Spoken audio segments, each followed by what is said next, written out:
हरे कृष्ण माताजी, आवाज येतोय? येतोय येतोय. येतोय येतोय व्यवस्थित येतोय आता सगळं. हो, चालेल.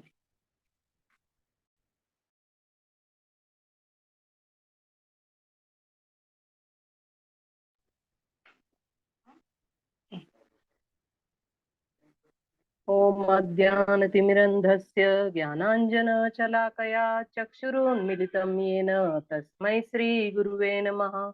श्रीचैतन्यमनोभीष्टं स्थापितं येन भूतले स्वयं रूप कदा मह्यं ददाति स्वपदान्तिकं। वन्देऽहं श्रीगुरुं श्रीयुतापदकमलं श्रीगुरून् वैष्णवांश्च श्रीरूपं साग्रजातां सहगणा ललिता श्रीविशाखान्वितांश्च। हे कृष्ण करुणा सिन्धु दीनबन्धु जगत्पते गोपेश गोपिका कांत राधाकांत नमोस्तुते। तप्त कांचन गौरांगी राधे वृंदावनेश्वरी वृषभानुसुते देवी प्रणमामि हरिप्रिये। वाञ्छाकल्पतरुभ्यश्च कृपा सिन्धुभ्येव च पतितानां पावनेभ्यो वैष्णवेभ्यो नमो नमः। जय श्री कृष्ण चैतन्य प्रभु नित्यानंद श्री अद्वैत गदाधर श्रीवासादि गौर भक्तवृंद। हरे कृष्णा कृष्णा कृष्णा हरे हरे, हरे राम राम राम हरे हरे। हरे कृष्णा। आजच्या गीता जीवनीच्या सत्रामध्ये आपण सर्वांचं हार्दिक स्वागत। एका जवळजवळ 2-3 आठवड्यांच्या गॅप नंतर आपण पुन्हा एकदा अध्याय क्रमांक 8 भगवत प्राप्ती त्यातला 14वा श्लोक आज सुरू करणार आहोत। तर आजच्या सत्रामध्ये सर्वांचं हार्दिक स्वागत। तर आजचा भगवद्गीतेचा जो अध्याय आहे त्याचं नाव आहे भगवत प्राप्ती आणि त्यातील 14वा श्लोक आज आपण घेणार आहोत। सुरुवातीला आपण पाहिलं की पहिल्या 4 श्लोकामध्ये 1 ते 4 या श्लोकामध्ये अर्जुनाने भगवंतांना वेगवेगळे प्रश्न विचारले आणि त्याची 5 ते 9 याच्यामध्ये भगवंत मृत्यू कशी अंतिम परीक्षा आहे याविषयी आपल्याला सांगतायत की मृत्यू कशी अंतिम परीक्षा आहे आणि या अंतिम परीक्षेची तयारी आपण कशी केली पाहिजे हे भगवंत सांगतात आपल्याला।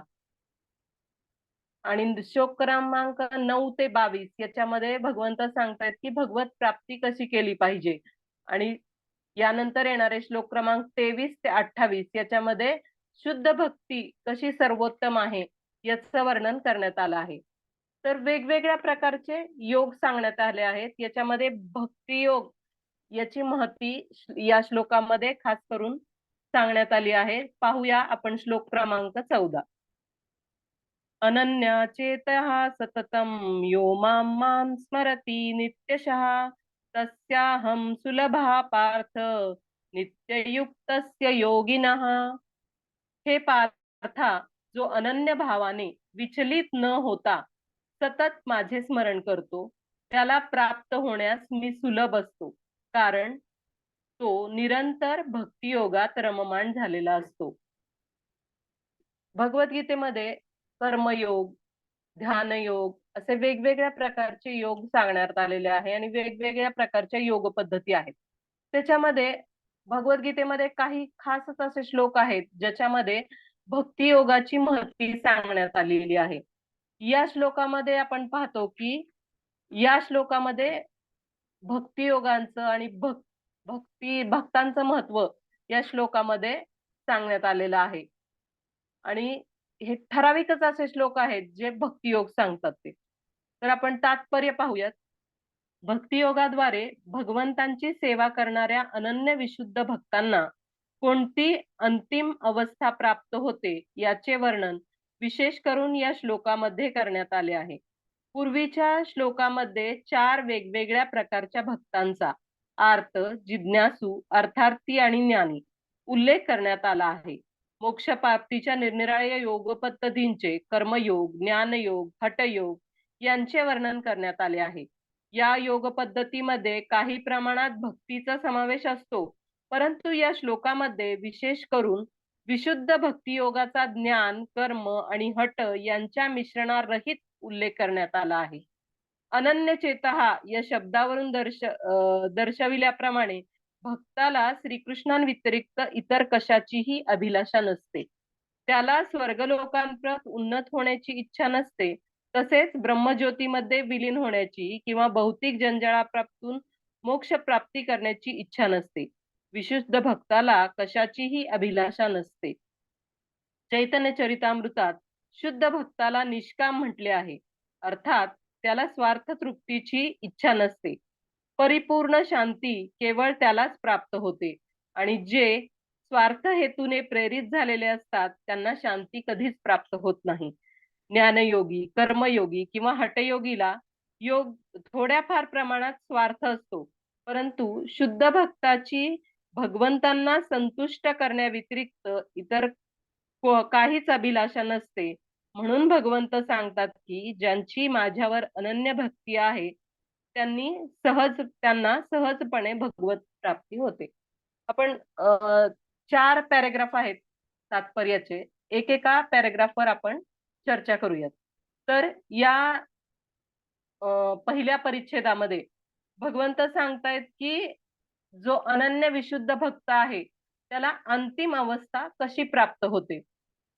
इथं या परिच्छेदामध्ये 4 प्रकारचे व्यक्तींचं वर्णन आहे, जे आपण आधीही पाहिलं आहे की जे भगवंतांना शरण येतात.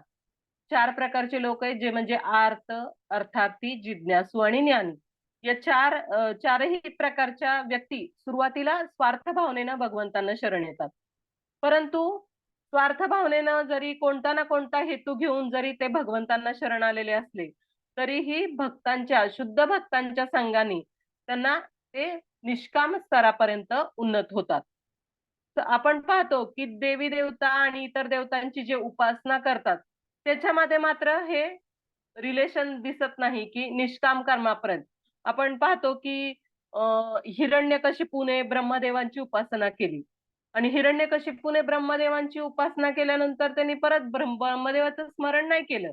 ब्रह्मदेवांनी त्यांना वर दिला. किती कठोर तपश्चर्या केली हिरण्यकशिपूने, परंतु एवढे वर्ष तपश्चर्या करून पण जो वर त्याला प्राप्त झाला त्या वराने तो इतका उन्मत्त झाला की तो भगवान विष्णूंचं शत्रुत्व घेतलं त्यांनी आणि तो परत त्यांनी ब्रह्मदेवाचं स्मरण केल्याचा आपल्याला ऐकवत नाहीये ते.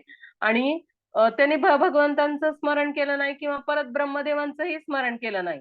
म्हणजे हे जे संबंध असतात ना इतर देवी देवतांचे आणि त्यांच्या भक्तांचे, ते तात्पुरत्या काळापुरते असतात. म्हणजे वरप्राप्ती झाल्यानंतर ते भौतिक कामनांची जेव्हा त्यांच्या प्राप्ती होती, हे त्यानंतर ते त्यांचं जे आराध्य दैवत आहे त्याला ते विसरून जातात. म्हणजे थोडक्यात ह्यांचं नातं हे व्यावहारिक नातं असतं. परंतु भगवंत आपण जेव्हा भगवंतांशी नातं जोडलं जातं तेव्हा ते आपलं हित कशात आहे तेच आपल्याला पुरवतात, न की आपलं ज्यात अहित आहे ते पुरवतात. आणि जे भगवंताविषयीचं जे नातं आहे ते आपलं अतूट राहतं. भक्त आणि भगवंतांचं नातं हे अनंत काळापासून आहे, ते खंडित नाही होत. आता आपण पाहतो की अजामिळ जरी भक्ती विसरला तरी शेवटच्या क्षणाला त्याला भगवंतांचं स्मरण झालं. म्हणजे भक्ताचं आणि भगवंतांचं नातं हे अतूट असतं. बाकी देवी देवतांप्रमाणे जसं भौतिक कामनांच्या पूर्तीसाठी जातात, देवी देवता पण त्यांना ती गोष्ट प्राप्त करण्यासाठी वर देतात. पुन्हा ते दुसरे इच्छा घेऊन येतात. म्हणजे इच्छा त्यांच्या संपत नाहीत आणि त्या इच्छा पूर्ण करतात देवी देवता, पण त्यांचं नातं हे त्या पुरतं व्यावहारिक असं नातं राहतं. एक ब्रह्मचारी सुद्धा एक ब्रह्मचारी आहेत इस्कॉन मधले आणि त्यांनी बरेच वर्ष भक्ती केली आणि 20-22 वर्षानंतर त्यांना वाटलं की नाही, आता मी हे कंटिन्यू करू शकत नाही. आणि मग ते निघून जातात. फॉरेनचे डिवोटी असतात ते आणि इस्कॉन पासून दूर. मग त्यांच्या अपूर्ण राहिलेल्या इच्छा त्या पूर्ण करण्याचा त्या प्रयत्न करतात. त्याच्यामध्ये एक त्यांना स्कुबा डायव्हिंगची आवड असते, म्हणजे समुद्रावर जाऊन सफारी करण्याची आवड असते. तर ती सफारी करण्यासाठी ते समुद्रावर जातात आणि योगायोगानं काय होतं, ज्या दिवशी ते स्कुबा ड्रायव्हिंग साठी जातात आणि खोल समुद्रामध्ये जातात, तर समोरून देवमासा येत असतो आणि त्या देवमासाला पाहून तो इतक्या जवळ येत असतो त्यांच्या आणि इतक्या वेगाने जवळ येत असतो. आणि मग आपल्याला माहितीये भक्तांना जेव्हा संकट येतं तेव्हा सर्वप्रथम त्यांना आठवण येते ती नरसिंहदेवांची आणि त्यांना पण इतके वर्षाची केलेली भक्ती आहे आणि ते नरसिंहदेवांचं स्मरण आहे ते त्या क्षणी झालं आणि ते नरसिंह आरती गाऊ लागले आणि काय चमत्कार झाला की तो एवढ्या वेगाने तो देवमासा येत होता तो त्याच वेगाने टर्न घेऊन दुसऱ्या दिशेला निघून गेला आणि मग ह्या ब्रह्मचार्यांना त्यांच्या भक्ती मार्ग आपण कसं सोडू शकत नाही आणि भक्ती मार्ग कसा योग्य आहे हे प्रकर्षानं जाणवलं की भगवंत जरी आपण भगवंतांना काही कारणास्तव दूर लोटलं त्यांच्यापासून दूर गेलो तरी भगवंत आपल्याला विसरत नाहीत. नरसिंह भगवान त्याच्या संरक्षणार्थ तिथं दाखल झाले की आपण पाहतो की भगवंतांनी आपल्याला एक हुक लावले. आपण पाहतो हुक कसं असतं असं तिरकं असतं ना ते हुक लावल्यानंतर पटकन निघत नाही. तसं भगवंतांनी आपल्याला एक छान हुक लावले आणि त्या हुक आपल्याला लागलं ना की ते सुटत नाही.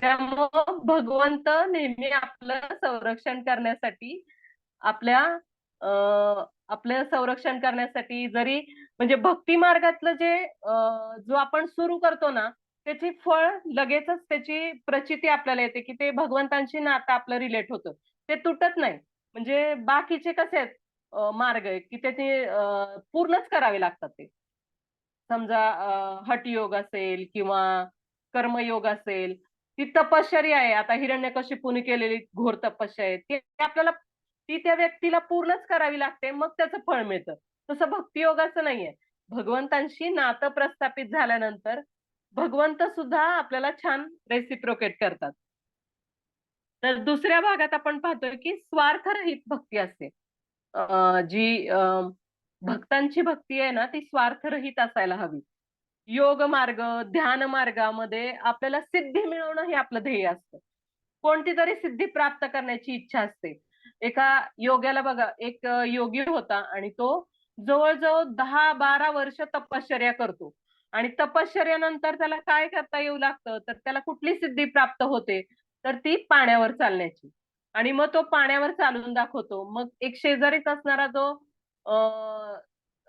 नदीच्या काठी राहणाराच एक सामान्य नागरिक असतो तो त्याला म्हणतो की तू काय प्राप्त केलं एवढं 8-10 वर्ष तपश्चर्या करून मग तो सांगतो की मी एवढी 8-10 वर्ष तपश्चर्या केली आणि थांब मी दाखवतो तुला की मी काय प्राप्त केले आणि तो त्याला पाण्यावर चालून दाखवतो आणि तो म्हणतो बस 8-10 वर्ष तपश्चर्या करून तू फक्त एवढंच प्राप्त केलंस तर ते म्हणतो तू असं कसं काय म्हणू शकतो हे बघ मी या नावाड्याला 1 रुपया दिला ना तो मला या नदीच्या पलीकडे घेऊन जातो मग 8-10 वर्ष तू कशासाठी वाया घालवलीस तर ही फक्त पाण्यावरून चालण्यासाठी पण भक्तांचं कसं असतं की भक्तांना ही इच्छा नाहीये की त्यांनी कुठली सिद्धी प्राप्त करावी किंवा कुठला मोक्ष प्राप्त करावा त्यांची स्वर्ग लोकांपर्यंत उन्नत होण्याची पण इच्छा नसते भक्तांच्या कोणत्या इच्छा आहेत हे या श्लोकामध्ये दिलेले आहेत की भक्तांची इच्छा आहे की त्यांना स्वर्ग लोकांपर्यंत उन्नत होण्याची इच्छा नाही एकदा प्रभुपाद आपल्या भागवत वर्णनामध्ये भागवताचं जे तात्पर्य लिहित होते तेव्हा मागं पण मी एकदा सांगितलं होतं की भागवताच्या वर्णनामध्ये प्रभुपाद स्वर्गाचं वर्णन करत होते की स्वर्गलोक किती सुंदर आहे त्याच्यामध्ये त्याचे तिथले वृक्ष किती सुंदर आहेत तिथं कशा नद्या वाहत आहेत जवळजवळ मधूचाच रस वाहतोय तिथं आणि इतकं सुगंधी वातावरण आहे आणि इतकं तिथं आनंद आहे आणि एवढं छान ते वर्णन केलं होतं प्रभुपादांनी 1.5-2 पानं आणि तो ऐकून जो वर्णन लिहिणारा जो भक्त आहे ना तो खूप आकर्षित होतो स्वर्ग लोकांप्रती आणि तोच त्याचा चेहरा बघून प्रभुपाद म्हणतात फाडून टाकती पानं ते म्हणतात हे स्वर्गलोकाचं हे वर्णन आहे परंतु हे स्वर्गलोक प्रभुपाद म्हणतात आता एकाच ओळीतली स्वर्गलोक खूप मनमोहक आहे सुंदर आहे पण त्याची भक्तांनी कामना करू नये म्हणजे स्वर्गलोकात सुद्धा जाण्याची भक्तांनी कामना करू नये असं सांगतात. पण भक्ताला स्वर्ग लोकात जाण्याची इच्छा नसते. कारण स्वर्ग लोक असं म्हणतात की क्षीणे पुण्ये मर्त्य लोकम विशंती. म्हणजे तिथं सुद्धा पुण्य क्षीण झाल्यावर तुम्हाला परत या कलियुगात परत यावं लागेल, पृथ्वीवर पुन्हा यावं लागेल. म्हणजे भक्त जो आहे तो स्वर्गात जाण्याची कामना, भक्ताचे हे एक लक्षण आहे भक्ताचे, की भक्त स्वर्ग लोकांपर्यंत उन्नत होण्याची इच्छा करत नाही. आपण पाहतो की आपल्या जेव्हा इस्कॉनचे मेसेज येतात तेव्हा वैकुंठवासी असं लिहिलेलं असतं, स्वर्गवासी असं लिहिलेलं नसतं. की स्वर्ग लोकात जाण्याची इच्छा भक्त का करत नाहीत? कारण भक्तांना काय करायचंय, तर भगवंतांची कुठंही राहिलं, कोणत्याही देहामध्ये राहिलं तर त्यांना करायची भगवंतांची सेवा. आणि स्वर्ग लोकामध्ये सुख इतकं जास्त आहे की त्या सुखामध्ये, सुखाच्या ह्याच्यामध्ये भगवंतांच्या विस्मरणाची शक्यता जास्त आहे. त्यामुळं स्वर्ग लोकाची कामना भक्त करत नाहीत. दुसरं म्हणजे भक्तांना ब्रह्मज्योतीत विलीन होण्याची इच्छा नसते. बघा, पण भौतिक जगातील लोकांना काय हवं असते? शांतता हवी असते. कारण त्या हे मर्त्य लोकामध्ये ते ह्या भौतिक जरा मृत्यू व्याधी आहेत त्या भौतिक शरीराच्या, याच्यामध्ये ते कंटाळलेले असतात आणि त्यांना ब्रह्मज्योतीत, बऱ्याच जणांना ब्रह्मज्योतीत विलीन होण्याची इच्छा असते. पण तिथं शांती आहे पण आनंद नाहीये, कारण तिथं भगवंतांची सेवा नाही. त्यामुळे भक्ताला ही मोक्ष प्राप्तीची किंवा ब्रह्मज्योतीत विलीन होण्याची इच्छा नसते, किंवा भौतिक जंजाळातून मोक्ष प्राप्ती करण्याची सुद्धा भक्ताला इच्छा नसते. इतर लोकांना मोक्षाची इच्छा आणि ब्रह्मज्योतीत विलीन होण्याची काय इच्छा असते? तर आपण पाहिलं की या शरीराच्या ज्या वेदना आहेत त्यांनी ते त्रस्त झालेले असतात, त्यामुळे त्यांना दुसरं शरीर नको असते. परंतु त्यांना हे माहित नसतं की भगवत धामात जे आपल्याला शरीर मिळणार आहे ते दिव्य शरीर आहे आणि जिथं कुठं आपल्याला जायचं तिथं भगवंतांची सेवा करायची. त्यामुळं हे दिव्य शरीराने आपण भगवंतांची सेवा करू शकतो हे त्यांना माहित नसतं. त्यामुळे त्यांना मोक्ष प्राप्तीची इच्छा असते. आणि तिसरं म्हणजे स्वार्थ तृप्तीची भक्ताला इच्छा नसते. कुठलाही स्वार्थ नको असतो. स्वतःची इंद्रिय तृप्त न करता त्याला भगवंतांच्या इंद्रियांना तृप्त करायचं असतं.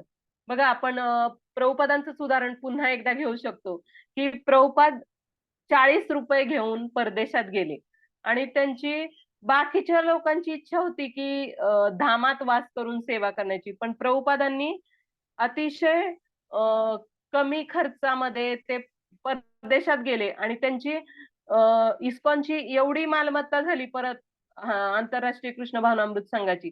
पण प्रभुपादांनी कधी त्या त्या सगळ्या धनलक्ष्मीचा भगवंतांच्या सेवेत कसा उपयोग करता येईल हेच आपल्या भक्तांना शिकवलं. आणि आपण पण बघा, आपण आपले शरीर नीट ठेवण्याचं आपल्याला वरिष्ठ भक्तांकडून सांगितलं जातं की तुमचं आरोग्य कसं चांगलं राहिलं पाहिजे. पण हे शरीर आपण कशासाठी नीट ठेवतो? तर हे आरोग्य चांगलं कशासाठी ठेवतो? तर आपण आपल्या शरीराने आपल्याला भगवंतांची चांगली सेवा करता यावी. जर आपलं शरीर चांगलं नसेल, आपण आजारी असू, तर आपण चांगल्या चेतनेने, भावनेने आपण भगवंतांची सेवा करू शकणार नाही. त्यामुळं आपण शरीर नीट ठेवतो किंवा आपण डोनेशन जमा करतो, वर्गणी जमा करतो. जशी आपण जन्माष्टमीची वर्गणी जमा केली, ती कशासाठी करतो? तर भगवंतांची आणि भक्तांची उत्तमोत्तम रीतीने सेवा करता यावी यासाठी आपण त्या लक्ष्मीचा विनियोग करतो. म्हणून आपण भगवंतांची आपण या शरीराची काळजी घेतो किंवा डोनेशन जमा करतो. तिसरं म्हणजे या श्लोकामध्ये भक्ती योगाचं महत्व सांगण्यात आलं आहे. पुढच्या पॅरेग्राफ मध्ये आपण ते पाहूया. शुद्ध भक्त श्रीकृष्णांच्या अनेक रूपांपैकी एका रूपाची भक्ती करण्यामध्ये सदैव युक्त झालेला असतो. श्रीकृष्णांची राम आणि नृसिंहासाठी विविध विस्तारित रूपे, अंश आणि अवतार आहेत आणि भगवंतांच्या या दिव्य रूपांपैकी कोणत्याही रूपावर भक्तिभावाने भक्त आपले मन एकाग्र करू शकतो. इतर योगांचा अभ्यास करणाऱ्या साधकांना ज्या समस्या निर्माण होतात त्या समस्या अशा भक्तापुढे निर्माण होत नाहीत. भक्तियोग हा अत्यंत सहज उदात्त आणि आचरण करण्यासाठी सुलभ आहे. भक्तियोगाचा प्रारंभ केवळ हरे कृष्ण महामंत्राच्या जपाने होऊ शकतो. भगवंत हे सर्वांवर कृपा करतात, परंतु पूर्वीच वर्णिल्याप्रमाणे विचलित न होता जो त्यांची सदैव सेवा करतो त्यांच्यावर ते विशेष कृपा करतात. अशा भक्ताला ते विविध प्रकारे सहाय्य करतात. वेदांमध्ये कठोपनिषद 1.2.23 सांगितल्याप्रमाणे यमावैश्य वृणीते तेन लभ्यस्ते तस्यैव आत्मा विवृणते तनुस्वाम. जो पूर्णपणे शरणागत आहे आणि भगवत भक्तीमध्ये युक्त झालेला आहे तो भगवंतांना यथार्थपणे जाणू शकतो आणि भगवद्गीतेत सांगितल्याप्रमाणे ददामी बुद्धियोगम तम, भगवंत अशा भक्ताला पुरेशी बुद्धी देतात जेणेकरून भगवत धामात त्याला भगवंतांची प्राप्ती होऊ शकेल.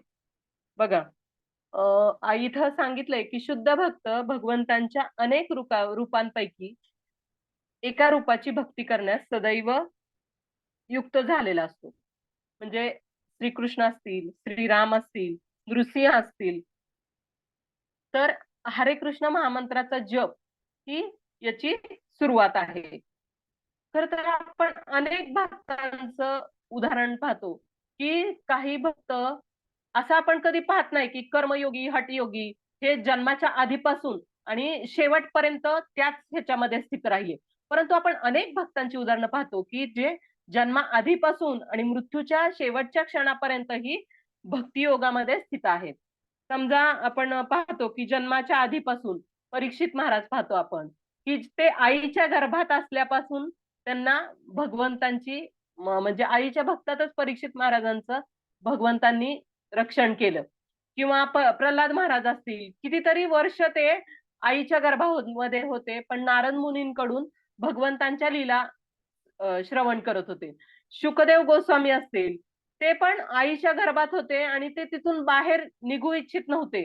का तर ते भगवंतांना शोधण्यास ते उत्सुक होते आणि त्यांना त्या भौतिक समस्या भौतिक जगातील नको होत्या. त्यामुळं ते भगवंतांच्या प्रेममयी भक्तीमध्ये आईच्या गर्भातच असतानापासून ते भक्ती करत होते. किंवा मरणाच्या शेवटच्या अवस्थेपर्यंत पाहतो आपण खटवांग महाराज असतील, शेवटच्या क्षणाला त्यांना कळलं की काही सेकंदच तुमचं आयुष्य राहिले किंवा एखादं निमिष सेकंद तुमचं आयुष्य राहिले. त्या क्षणी त्यांनी भगवंतांचं स्मरण करून परमगती प्राप्त करून घेतली. किंवा अजामिळ असेल की शेवटच्या क्षणाला नारायणांचं स्मरण करून त्याला भगवंतांची प्राप्ती पाहिली.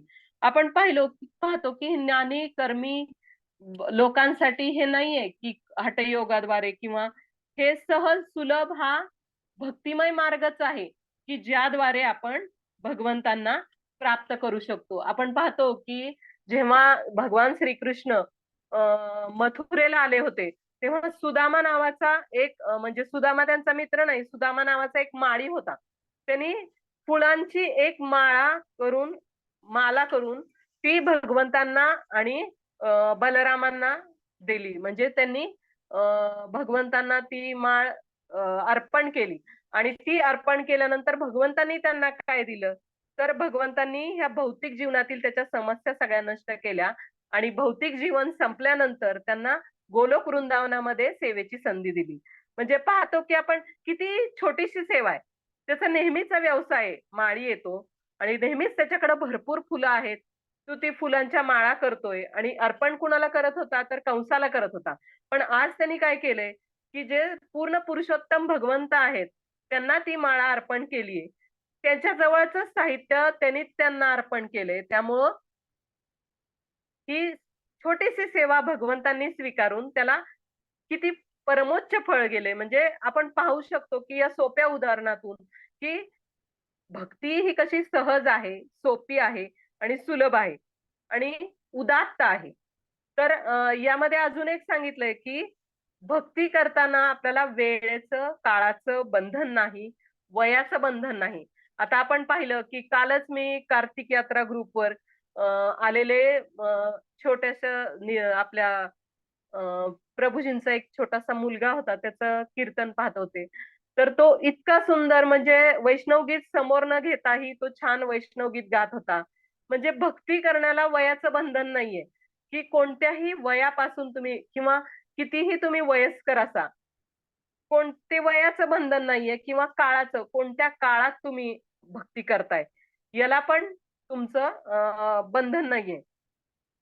तर आपल्याला काय करायचंय, की आपण इंद्रियांनी सगळ्या क्रिया करतोच आहे. आपण ऐकतोय, बोलतोय, वाचतोय डोळ्यांनी किंवा त्वचेनी वेगवेगळे ह्याचा संपर्क घेतोय, ज्ञान घेतोय वेगवेगळ्या गोष्टींचं. परंतु आपल्याला काय करायचंय, तर हीच इंद्रिय आपल्याला काय करायची, पूर्ण पुरुषोत्तम भगवंतांच्या सेवेत लावायची. मग भक्ताला भक्तियोग इतका सोपा आहे, की आपण कानांनी श्रवण करून, ओठांनी कीर्तन करून, जिभेने कीर्तन करून किंवा भगवंतांना अर्पणलेला प्रसाद खाऊन अशा आपल्या इंद्रियांना आपण उच्चतर कार्यात लावायचं आहे. आणि भक्तियोग म्हणजे इतका सांगायचा उद्देश काय, भक्तियोग आपल्याजवळ जे आहे तेच आपल्याला भगवंतांना अर्पण करायचंय. चतुर व्यक्तीची चतुरता याला म्हणतात, की आपल्या जवळ ज्या गोष्टी आहेत त्याच भगवंतांना, ज्या आपल्याला भगवंतांनीच दिल्यात त्याच आपल्याला भगवंतांना अर्पण करायचं आहे. आणि बघा, आपण एक उदाहरण पाहतो प्रभुपादांच्या जीवनातलं. एक वैमानिक स्त्री होती आणि तिला योगायोगानं प्रभुपादांच्या प्लेट मधला उष्टा महाप्रसाद खायला मिळाला आणि मग तिला कशी भक्तीची प्राप्ती झाली, ती भक्त झाली स्त्री. म्हणजे केवळ एका शुद्ध भक्ताच्या महाप्रसादानं तिच्या स्वतःच्या इंद्रियांची तृप्ती केल्यानंतर तिला भक्तीची प्राप्ती झाली, शुद्ध भक्तीची प्राप्ती झाली. मग बाकी जे मार्ग आहेत त्याला पूर्ण करावं लागतं. प्रत्येक जी तपश्चर्या आहे, मी मगाशी पण सांगितलं, आणि पूर्ण केल्यानंतरच त्याचं फळ मिळतं. ती आपल्याला अर्धवट सोडता येत नाही. पण भक्ती जी आहे ती या जन्मी जरी आपण ती अर्धवट पूर्ण केली तर पुढच्या जन्मी ती तिथूनच सुरू होते. म्हणून हे भक्तियोगाचं फळ आहे ना, ते लगेच मिळतं. तर आपल्याला काय, आपण लहान मुलाला पाहतो रडताना, तो रडून काय करतो, फक्त त्याला बोलता येत नाहीये पण फक्त तो हात करतोय, की आई मला घे, आई मला उचल. तसंच आपण पण काय करायचंय, की भगवंतांकडे फक्त आर्त भावनेने हरे कृष्ण महामंत्र म्हणून, आणि आईलाच ते मुलाविषयी, आई सुद्धा विरह सहन करू शकत नाही आपल्या मुलाचा. भगवंतांना पण जितकं आपलं भगवंतावर प्रेम आहे ना, तर तेवढंच भगवंतांचं पण आपल्यावर प्रेम आहे. भगवंत पण आईप्रमाणे आपल्याला अलगद उचलून घेतील याची निश्चितच भक्तियोगाच्या या मार्गावर आपल्याला खात्री मिळते. तर जशी ह्या श्लोकामध्ये भगवत भक्तियोगाचं जसं महत्व सांगण्यात आलंय ना, तसंच भक्तांचं सुद्धा महत्व पुढच्या परिच्छेदामध्ये सांगण्यात आलं आहे. पाहूयात आपण तो परिच्छेद. विशुद्ध भक्ताचा विशेष गुण म्हणजे तो विचलित न होता आणि देश काल परिस्थितीचा विचार न करता सदैव श्रीकृष्णांचे स्मरण करीत असतो. त्याच्या भगवत स्मरणांमध्ये कोणतीच विघ्ने येत नाही. तो आपली सेवा कोणत्याही काळी आणि स्थळी करू शकतो. काही जण म्हणतात की भक्ताने वृंदावनादी पवित्र तीर्थस्थानी किंवा भगवंतांच्या लीलास्थळी वास केला पाहिजे. तथापि शुद्ध भक्त हा कोठेही राहून आपल्या भक्तीद्वारे वृंदावनाच्या वातावरणाची निर्मिती करू शकतो. श्री अद्वैत आचार्यांनी श्री चैतन्य महाप्रभूंना सांगितले की हे भगवंत, जेथे जेथे तुम्ही आहात तेथे तेथे वृंदावन आहे. बघा, इथं सांगितलं की विशुद्ध भक्ताचा गुण आहे की तो विचलित न होता आणि देश काल परिस्थितीचा विचार न करता सदैव श्रीकृष्णांचं स्मरण करत असतो. बघा कसं आहे, शुद्ध भक्तांची कधीही तो विचलित होत नाही आणि सदैव भगवंतांचं देश काल परिस्थितीचा विचार न करता भगवंतांचं स्मरण. आता एक गोष्ट आहे, ती मला माहित नाही की ती खरी आहे किंवा काय, पण ज्या गोष्टी आपण ऐकतो ना त्याचं जर आपल्याला कृष्ण भावनाची वाढ करण्यासाठी जर त्या गोष्टी आपल्याला उपयोगी पडत असतील तर त्या आपण निश्चितच स्मरण केल्या पाहिजेत. तर हनुमानजी एकदा रस्त्याने चाललेले असतात आणि त्यांना एक व्यक्ती दिसतो जो आपलं मलमूत्र विसर्जन करत असतो आणि मलमूत्र विसर्जन करीत असताना तो रामांचं नाव घेत असतो, श्रीराम श्रीराम. मग हनुमानजींना राग येतो की या अवस्थेमध्ये तू हे करत असताना तू कसं काय नाव घेऊ शकतो श्रीरामांचं. म्हणून ते त्याला लाथ मारतात आणि तो पडतो जाऊन. आणि पुढे ते जातात तेव्हा श्रीरामांना भेटतात आणि श्रीरामांच्या पाठीवर फोड आलेला असतो मोठा. आणि श्रीराम म्हणतात, ते म्हणतात की तुम्हाला काय झालं. म्हणतात तूच लाथ मारली ना मला. मग हनुमानजींना आठवलं की आपण कसं त्या भक्ताला मारलं होतं. ते म्हणतात अरे तो तो कसा तो वार सहन करू शकणार होता. तो माझं तर स्मरण करत होता आणि मग माझं तर स्मरण करत होता. मग तो ते सहन करू शकला नसता म्हणून मीच त्याचा तो घाव घेण्यासाठी तिथं गेलो. म्हणजे आपण पाहतो की भगवंतांचं भक्तावर किती प्रेम आहे की देश काल परिस्थितीचा विचार न करता सुद्धा आपण कोणत्याही स्थळी कोणत्याही वेळेला म्हणजे असं बंधन नाहीये की आपण भगवंतांचं नाव घेऊ शकत नाही. आपण आजारपणाने त्रस्त असू किंवा आपण दवाखान्यातल्या बेडवरती जरी असू तरी सुद्धा आपण भगवंतांचं आर्त भावनेनं स्मरण केलं पाहिजे. आणि इथं सांगितलंय की जिथं आहेत तिथं भक्त हे वृंदावन बनवतात. तिथं त्याला शुद्ध भक्तांची महानता काय आहे की त्याला कुठल्याही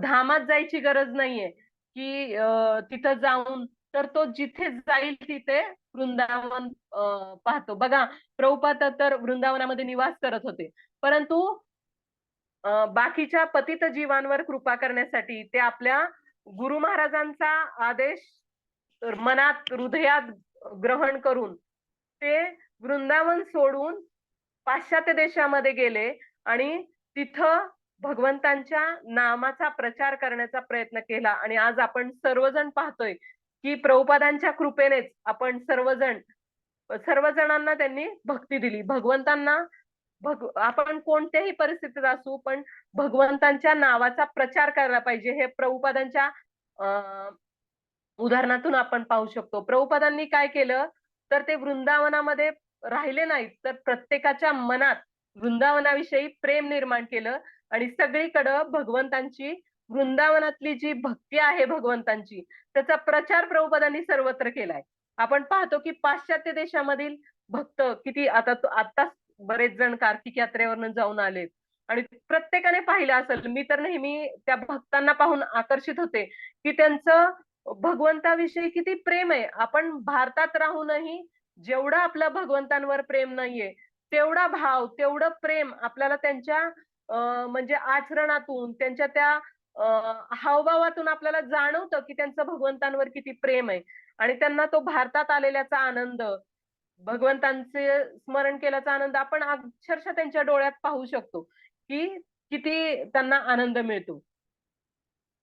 म्हणजे शुद्ध भक्त आहेत ना जे ते आहेत तिथे वृंदावन निर्माण करतात हे पाहिलं. आणि दुसरं उदाहरण म्हणजे महाराजांचं राधानाथ महाराजांनी कसं प्रभुपादांची इच्छा होती की प्रतिवृंदावन असावं.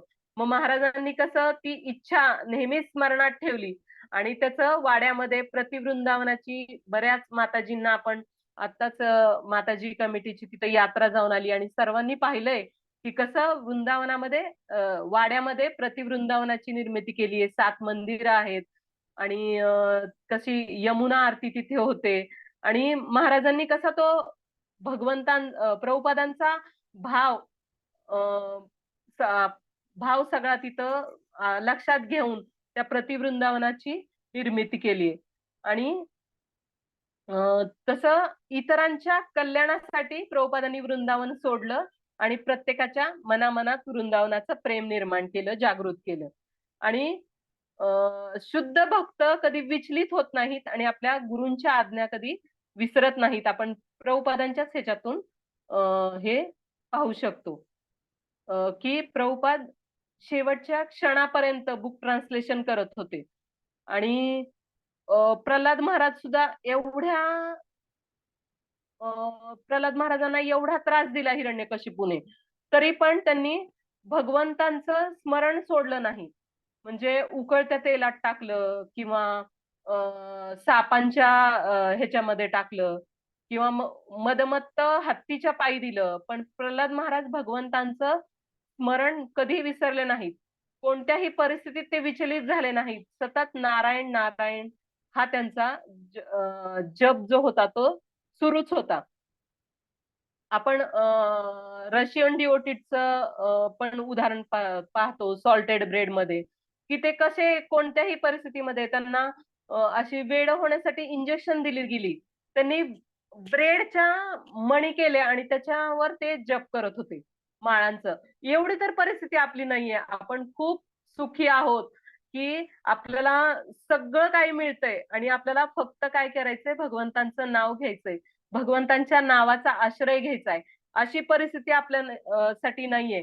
किंवा आपण राधानाथ महाराजांच्या जीवनात पण पाहू शकतो की किती त्यांच्या प्रवासामध्ये त्यांना किती वेगवेगळे कठीण प्रसंग त्यांच्या जीवनात आले, परंतु त्यांची श्रद्धा किती अविचलित आहे की नेहमीच महाराज आपल्यासाठी प्रेरणास्थान आहेत, की किती ते अविचलितपणे आपली भक्ती करत राहिले. म्हणजे आपण वेगवेगळ्या भक्तांच्या जीवनातून हे अविचलित, आपण थोडेसे जरी आपल्या जीवनामध्ये प्रसंग आले किंवा आता मी ही सेवा करू शकत नाही, हे करू शकत नाही, मला शक्यच नाही होणार, तेव्हा जेव्हा जेव्हा आपल्या जीवनात असे प्रसंग येतील तेव्हा आपण नेहमी स्मरण ठेवलं पाहिजे की कसं आपण भगवंतांचं स्मरण केलं पाहिजे. आणि शेवटच्या ह्याच्यामध्ये आपण सदैव कृष्ण स्मरण कसं केलं पाहिजे त्याची ध्यान पद्धती सांगितली आहे, ती आपण थोडक्यात पाहूया. सततम आणि नित्यशा या शब्दावरून दर्शवल्याप्रमाणे शुद्ध भक्त हा सदैव कृष्ण स्मरण करीत असतो आणि श्रीकृष्णांवर ध्यान करीत असतो. ज्याला भगवंतांची अत्यंत सुलभतेने प्राप्ती होते अशा शुद्ध भक्ताचे हे विशेष गुण आहेत. गीता ही भक्तियोगाच्या महत्वावर इतर कोणत्याही योगापेक्षा अधिक जोर देते. सामान्यतः भक्तियोगी 5 प्रकारचे भक्ती करतात: शांत भक्त, दास्य भक्त, साख्य भक्त, वात्सल्य भक्त, माधुर्य भक्त. यापैकी कोणत्याही प्रकारची भक्ती करणारा योगी असो, तो अविरतपणे भगवंतांच्या दिव्य प्रेममयी सेवेमध्ये युक्त असतो आणि क्षणासाठीही तो भगवंतांना विसरू शकत नाही. यास्तव त्याला सहजपणे भगवंतांची प्राप्ती होते. एक शुद्ध भक्त क्षणभरासाठीही भगवंतांना विसरू शकत नाही आणि त्याचप्रमाणे भगवंतही आपल्या विशुद्ध भक्ताला क्षणभरासाठीही विसरू शकत नाही. हरे कृष्ण कृष्ण कृष्ण हरे हरे, हरे राम राम राम हरे हरे या महामंत्राच्या कीर्तनाच्या कृष्ण भावनामृत पद्धतीचे हे मोठे वरदान आहे. कृष्ण भक्ती करण्याचा एक सोपा आणि सहज मार्ग आपल्याला हरे कृष्ण महामंत्राचा जप आणि त्याचं कीर्तन. म्हणूनच तुकाराम महाराज म्हणतात, न लगे सायास जाये वरांतरा, सुखे येतो घरा नारायण. त्यामुळं आपण या महामंत्राचं त्यासाठी धामात जाण्याची, कारण धामात जाण्यानं आपण तेवढ्या पुरतं भगवंतांचं स्मरण करू शकतो. पण जर आपल्याला भगवंतांचं नित्य स्मरण करायचं असेल, घर बसल्या जर आपल्याला भगवंतांचं स्मरण करायचं असेल, तर आपल्याकडं एकच उपाय जो प्रभुपादांनी आपल्याला दिलाय, तो म्हणजे हरे कृष्ण महामंत्राचा, जो निरंतर आपण भगवंतांचा 16 माळाचा जप आणि नियमांचं पालन करून दृढतेनं हे करायला पाहिजे. आणि इथं वेगवेगळ्या रसामध्ये आपण कशी भगवंतांची सेवा करू शकतो हे पाहिलं, शांतरस, दास्य, वात्सल्य आणि माधुर्य. तर भगवंतावर कुठल्याच प्रसंगात आपण तक्रार नाही करायला पाहिजे, तर अविरत भावनेनं हरिनामाचा आश्रय घेऊन भगवंतांचं स्मरण केलं पाहिजे. धन्यवाद. हरे कृष्ण. संत संग देई सदा म्हणतात ते खरोखर संत तुकाराम महाराज ही प्रार्थना करत असत. खरोखर माताजी, आज आपला एवढा ऑनलाईन संघ आम्हा सर्वांना मिळाला. आम्ही आपले खूप खूप खूप खूप आभारी आहोत. आपण खरोखर भक्तियोग किती श्रेष्ठ आहे इतकं हृदयस्पर्शी उदाहरण देऊन पटवून दिलेत आणि आपला प्रयत्न हृदयात वृंदावन असावा खूप वाखाणण्याजोगा आहे. असं संघ आम्हाला याही पुढे आणि असेच मार्गदर्शन याही पुढे मिळो अशी अपेक्षा या ठिकाणी मी व्यक्त करते आणि आपले आभार या ठिकाणी व्यक्त करते. संधिनी शक्ती माताजींना विनंती करते की त्यांनी पुढच्या अनाउन्समेंट करा. हरे कृष्ण. एक मिनिट बोलू नका. थँक्यू माताजी. छान क्लास झाला आणि उद्या कॅमेरा चालू करते. आज जरा बऱ्याच आपल्या नवीन मैत्रिणी जॉईन झालेल्या असतील. थोडस हे का त्यांचंही आजच्या कार्यक्रमामध्ये सगळ्यांचं स्वागत. आणि सगळ्यांना विनंती आहे की उद्यापासून पण सगळ्या जणी तुम्ही तेवढ्याच उत्साहाने जॉईन व्हा आणि अजून पण तुमच्या कोणी मैत्रिणी असतील तर त्यांच्यापर्यंत मेसेज द्या. तर उद्या पवित्र लीला माताजींचा 15व्या श्लोकावर खूप सुंदर क्लास होईल. खूप छान त्याही क्लास देतात. तर सर्व जणींना विनंती आहे की उद्याही तुम्ही नक्कीच जॉईनिंग करा. Thank you so much. आणि कोणाला काही प्रश्न असतील तर सेटिंग चेंज केलेलं आहे. तुम्ही सेटिंग चेंज केले त्यामुळे स्वतःला अनम्यूट करून तुम्ही प्रश्न विचारू शकता.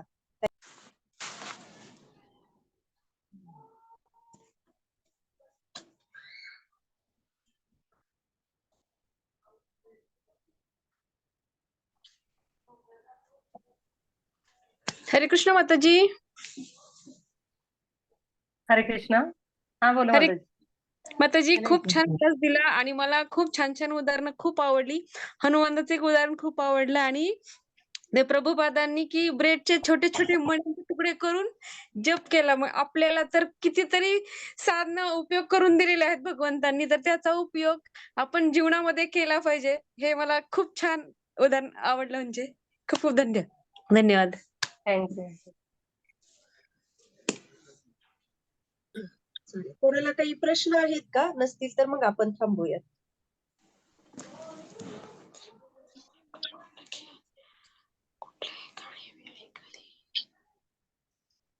चालेल माताजी, थांबूया मग माधुरी भक्ती माताजी. येस माताजी, थांबूया. बहुतेक तरी काही प्रश्न नाही दिसत. चालेल. थँक्यू. थँक्यू. हा, प्रश्न काही नाही माताजी. प्रश्न काहीच नाहीये. सत्संग चांगला झाला.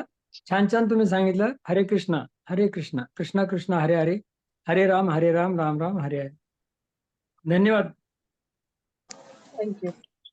चालेल, थांबूया मग. Yes. हरे कृष्ण. उद्याची सुद्धा असं उद्याचा पण असाच मेसेज येणार का? हो, येस की माताजी. कोणता उद्या श्लोक पण असेल? दुपारी 2 वाजता आपल्या ग्रुपवर मेसेज टाकला जाईल आणि उद्या पण याच वेळेमध्ये असेल 2 ते हम्म. 2:30 या दरम्यान. 2 वाजता सुरू होईल क्लास आणि 2:35-40 पर्यंत संपेल. हं? खूप खूप धन्यवाद माताजी. अगदी कोणताही अवस्थेत असेल तरी हा घर बसल्या किंवा ऑफिस मध्ये असेल, आत्ताही सध्या मी हॉस्पिटलमध्ये आहे आणि हा क्लास अटेंड करते. मला खूप छान वाटतंय आणि नक्कीच माझा प्रयत्न असेल की मी क्लास अटेंड करेन.